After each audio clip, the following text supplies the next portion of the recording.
Welcome to my ultimate mathematics classes. देखिए आज हम लोग मैथ्स का इंपॉर्टेंट टॉपिक पढ़ने जा रहे हैं, ट्रिग्नोमेट्री।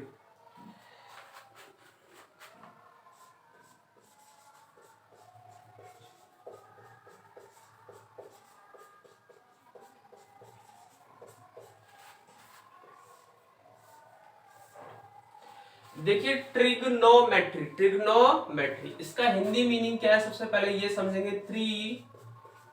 त्रिकोणमिति, त्रिकोणमिति। ट्रिग्नोमेट्री आखिर है क्या, ट्रिग्नोमेट्री किसे कहते हैं, पहले ये समझेंगे हम लोग। ट्रिग्नोमेट्री, ट्री मतलब तीन, ग्नो मतलब कोण, मेट्री मतलब मिति। सही। ट्री का मतलब त्रि, ग्नो का मतलब कोण, मिट्री का मतलब मिति। देखिए हमारा जो ट्रिग्नोमेट्री है वो टोटली जो डिपेंड है वो कौन से ट्रायंगल पे डिपेंड करता है, राइट ट्रायंगल का।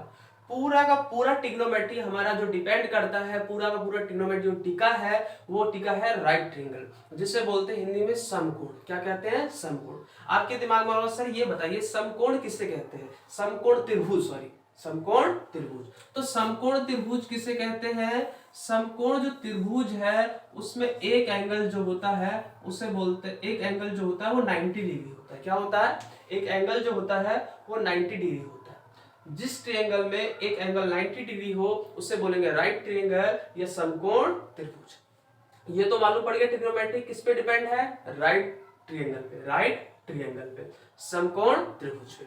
अब त्रिकोणमिति कहते किसे, समकोण त्रिभुज में, समकोण त्रिभुज में उसकी कोण तथा भुजा का संबंध के बारे में अध्ययन करना ही क्या कहलाता है, ट्रिग्नोमेट्री। क्या कहलाता है, ट्रिग्नोमेट्री। राइट ट्रायंगल में उसके साइड और एंगल के बीच में जो रिलेशन हम पढ़ते हैं उसे ही बोलते हैं ट्रिग्नोमेट्री। सही। हिंदी में देखो त्रिकोणमिति जो है इसका मतलब तीन कोणों का मापन करना ही क्या कहलाएगा, त्रिकोणमिति। उसके भुजा और कोण में जो संबंध बताता है उसे बोलते हैं ट्रिग्नोमेट्री। आप लोगों को इसका इंट्रोडक्शन समझ में आ गया होगा। अब हम आगे चलते हैं। देखिए इसे बोलते हैं, जो ट्रायंगल दिख रहा है आपको ए बी सी, इसमें सबसे बड़ी साइड जो है कौन सी है, ए सी। क्या है, ए सी। तो इसे बोलेंगे हाइपोटेनियस। क्या बोलेंगे, हाइपोटेनियस। क्या बोलेंगे, हाइपोटेनियस। हिंदी में क्या बोलते हैं, कर्ण। क्या बोलते हैं, कर्ण। अब ये सबसे बड़ी जो साइड हो गया AC हो गया। क्या हो गया, AC। तो यहाँ पे ये हो गया हाइपोटेनियस। क्या हो गया, हाइपोटेनियस।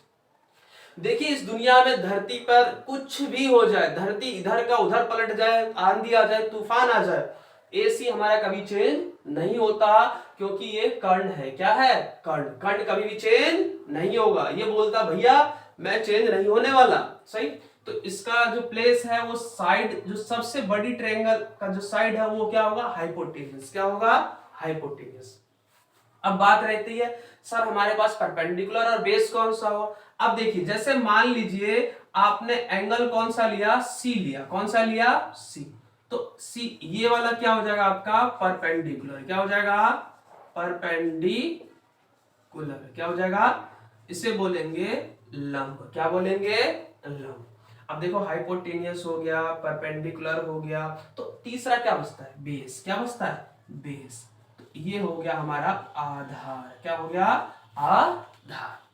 अब देखो आपके दिमाग में एक कंफ्यूजन आएगी, सर कभी परपेंडिकुलर हम ये वाला ले लेते हैं, कभी ये वाला ले लेते हैं। ये वीडियो देखने के बाद, आज के बाद कभी कंफ्यूजन आपके पास नहीं रहेगा। देखिए कैसे, जैसे मान लीजिए एंगल सी लिए, तो एंगल के सामने वाला क्या होगा, परपेंडिकुलर होगा। क्या होगा, परपेंडिकुलर। और आप जानते हैं जो सबसे बड़ा साइड होगा वो क्या होगा, हाइपोटेनियस। तो बचा कौन सा, बेस। तो बेस कौन सा हो गया, जो बच गया वो क्या हो गया, बेस। सही। एक दिमाग में और क्वेश्चन आ रहा होगा, सर ये बताइए 90 डिग्री है तो इसके सामने वाला ये भी परपेंडिकुलर, ये परपेंडिकुलर हो जाएगा। बिल्कुल नहीं होगा, क्योंकि हम सबसे पहले ये देख लेंगे जो सबसे साइड जो बड़ा है उसे हाइपोटेनियस ले लेंगे, फिर बचेगा दो साइड, तो दो साइड डिसाइड करेंगे एंगल के अकॉर्डिंग। तो एंगल के अकॉर्डिंग इसके सामने वाला ये क्या हो जाएगा, ये परपेंडिकुलर हो जाएगा, और ये क्या हो जाएगा, बेस। क्या हो जाएगा, बेस। एक दूसरे तरह से ही बताता हूं। अब देखिए जैसे मान लीजिए यहाँ पे ये ट्रायंगल हो गया ए बी सी, तो आप कर्ण तो पहचान लोगे, ये क्या हो जाएगा मेरा, हाइपोटेनियस। हाइपोटेनियस ये हो जाएगा आपका, क्या हो जाएगा, कर्ण।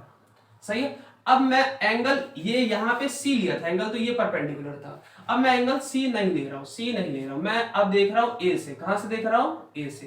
तो परपेंडिकुलर क्या होगा? ये वाला परपेंडिकुलर। हिंदी में से क्या बोलते हैं? लंब। क्या बोलते हैं? लंब। जब एंगल ये लिया तो इसके सामने वाला परपेंडिकुलर ये हो गया। सही। तो अब तीसरा साइड क्या बचा है मेरा? ये बचा है बेस। क्या बचा है? बेस, जिसे हिंदी में क्या बोलेंगे? आधार। क्या बोलेंगे? आधार। समझ में आ गया? परपेंडिकुलर हमेशा किस पे डिपेंड करेगा? एंगल पे। एंगल के सामने वाला क्या होगा? परपेंडिकुलर। जैसे एंगल यहाँ पे ये लिया है तो परपेंडिकुलर ये हो गया, बेस ये वाला हो गया। यहाँ पे एंगल ये लिया है तो परपेंडिकुलर ये हो गया, बेस ये हो गया। हाइपोटेनस आप जानते हो सबसे बड़ी साइड होती है। आप लोगों को ये क्लियर हो गया। सही। अब हम कुछ बेसिक फॉर्मूले देखते हैं। देखो एक ट्रिक याद करना पड़ेगा आपको। एक होता है लाल बटे कक्का, ये हिंदी मीडियम बच्चों के लिए, हिंदी मीडियम वाले बच्चों के लिए। और यहां पे लिख देता हूं मैं इंग्लिश मीडियम, पाकिस्तान भूखा प्यासा, हिंदुस्तान हरा भरा। अब देखिए इसे जो बोलेंगे हम लोग, ये बोलेंगे साइन थीटा। क्या हो जाएगा? ये साइन थीटा। ये क्या हो जाएगा आपका? Cos theta. ये क्या हो जाएगा आपका? Tan theta. ये क्या हो जाएगा आपका? Cosec theta. क्या हो जाएगा? Cosec theta. ये क्या हो जाएगा आपका? Sec theta. ये क्या हो जाएगा आपका? Cot theta. सही। इसमें भी लिख लेते हैं हम लोग इंग्लिश वाले बच्चों के लिए। तो ये हो गया आपका साइन थीटा। ये क्या हो गया आपका? Cos theta. ये क्या हो गया आपका? Tan theta. ये क्या हो गया आपका? Cosec theta. ये क्या हो गया आपका? Sec theta. ये क्या हो गया आपका? Cot theta. ये आपने ऐसे लिख लिया। अब इसका फॉर्मूला बनाएंगे। देखिए कैसे। मुझे साइन थीटा मान लो लिखना है, तो साइन थीटा जब लिखना है तो एल बटे के, एल बटे के, लंब बटे कर्ण हो गया। यदि इंग्लिश मीडियम वाले बच्चे देखना चाहे तो इंग्लिश मीडियम में क्या हो जाएगा मेरा? Perpendicular upon hypotenuse. क्या हो जाएगा? Perpendicular upon hypotenuse. सही। अब मुझे कॉस थीटा का फॉर्मूला लिखना है, तो कॉस थीटा क्या हो जाएगा आपका? आधार बटे कर्ण, आधार बटे कर्ण। इंग्लिश मीडियम वाले क्या लिखेंगे? Base upon hypotenuse, base upon hypotenuse. दूसरा क्या है? Tan theta. क्या है अगला? Tan theta. लंब बटे आधार, तो ये हो गया लंब बटे आधार। अब इसमें क्या है? Tan theta perpendicular upon base, तो परपेंडिकुलर अपॉन बेस हो गया। सही। ये तीन फॉर्मूले हो गए। कितने फॉर्मूले हो गए? तीन। ये आपके तीन फॉर्मूले हो गए। सही। अब हम आगे देखते हैं। अब इसका उल्टा भी कर दे। अब कॉसेक थीटा का फॉर्मूला क्या हो जाएगा? कॉसेक थीटा बराबर क्या होगा आपका? कर्ण बटे लंब। कर्ण ये लिखे हुए, फिर ये लिखोगे कर्ण बटे लंब। इंग्लिश में क्या बोलेंगे? Hypotenuse upon perpendicular, hypotenuse upon perpendicular. दूसरा क्या है? Sec theta. क्या है आपका? Sec theta. क्या है आपका? Sec theta. सेक थीटा का फॉर्मूला क्या हो जाएगा? कर्ण बटे आधार, कर्ण बटे आधार। इंग्लिश में क्या बोलोगे? Hypotenuse upon base, hypotenuse upon base. दूसरा आता है कॉट थीटा। क्या आता है? Cot theta. कॉट थीटा क्या हो जाएगा? आधार बटे लंब, आधार बटे लंब। इंग्लिश में हो जाएगा क्या? Base upon hypotenuse, base upon hypotenuse. देखिए ये जो है फॉर्मूले आप लोगों को अच्छे से समझ में आ गया होगा। सही। इसी से कुछ और फॉर्मूले बन जाएंगे। देखिए इसी के हेल्प से मैं 6 और फॉर्मूले बनाऊंगा आप लोगों को, 6 और फॉर्मूले बनाऊंगा। देखिए कैसे। यहां पे देखिए ये जो साइन थीटा के नीचे क्या है? Cosec theta. तो साइन थीटा, साइन थीटा इसके नीचे क्या है? Cosec theta. तो यहाँ पे 1 लिख दूंगा, कॉसेक थीटा लिख दूंगा, तो ये भी मेरा फॉर्मूला हो जाएगा 1 अपॉन कॉसेक थीटा। सही। कॉस थीटा का उल्टा क्या है? Sec theta. तो क्या लिख दूंगा मैं? Cos theta equal to 1 upon sec theta. सही। टेन थीटा का उल्टा क्या है मेरा? टेन थीटा का उल्टा क्या है मेरा? 1 upon cot theta, 1 upon cot theta. सही। फिर हम इसका उल्टा करेंगे। आप देखिए कॉसेक थीटा के नीचे क्या, ऊपर क्या है? कॉसेक थीटा के ऊपर क्या है आपका? कॉसेक थीटा के ऊपर क्या है? Sine theta. तो ये क्या हो जाएगा? 1 upon sine theta. Sec theta के उल्टा क्या है? यहां देखिए सेक थीटा का जो उल्टा है आपका वो है कॉस थीटा। क्या है? 1 upon cos theta. Cot theta का उल्टा क्या है? कॉट थीटा का उल्टा क्या है आपका, ऊपर क्या है टेन थीटा, तो 1/tan थीटा। ट्रिक आप समझ लिए। साइन थीटा, इसके नीचे क्या है कोसेक थीटा, तो यहाँ पे 1 मान लिए 1/कोसेक थीटा। कॉस थीटा का क्या हो गया 1/सेक थीटा, टेन थीटा का 1/कॉट थीटा।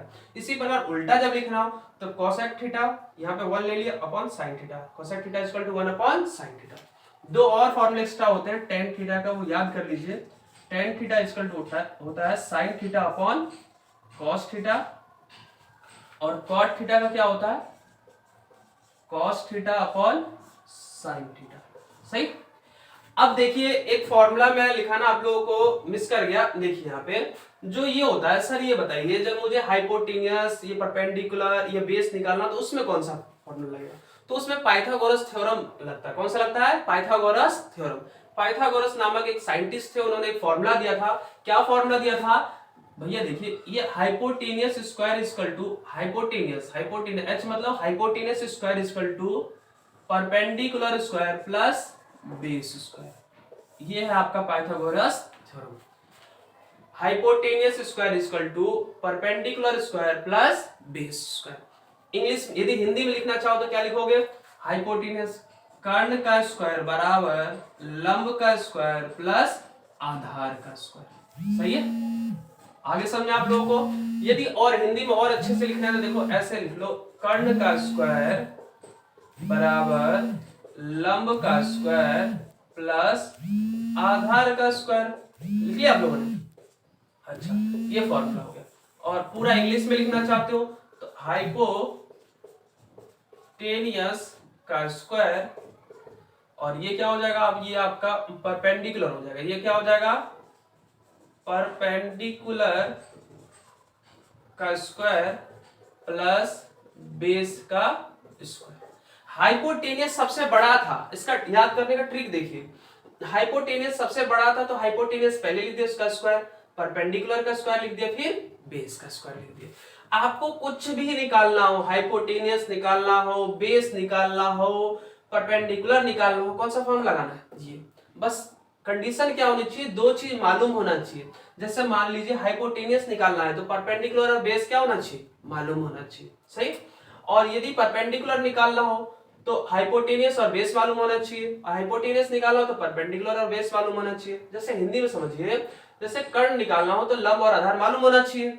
यदि मान लीजिए कर्ण निकालना है तो लंब और आधार मालूम होना चाहिए, और यदि आधार निकालना हो तो क्या मालूम होना चाहिए, कर्ण और लंब। सही।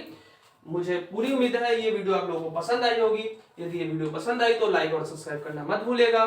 Thank you friend.